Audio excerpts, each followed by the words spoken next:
Welcome guys, and in this video I'm going to show you how to find a way through the gauntlet. So basically what you'll need to do is use your shrunken. So right here, welcome guys, and in this video I'm going to show you how to find a way through the gauntlet in LEGO Batman Legacy of the Dark Knight. So let's get started. First of all, what you'll need to do is use your shrunken. So use the L2, aim it, and as you can see, just aim at these little points and then do parkour right here. It's pretty simple and easy.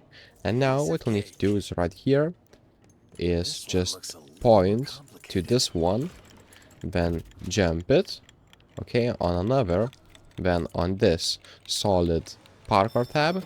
And now what we need to do is point it right here again and be fast, because there is a timer that will run out and close that parkour. Now what we need to do is go right here again.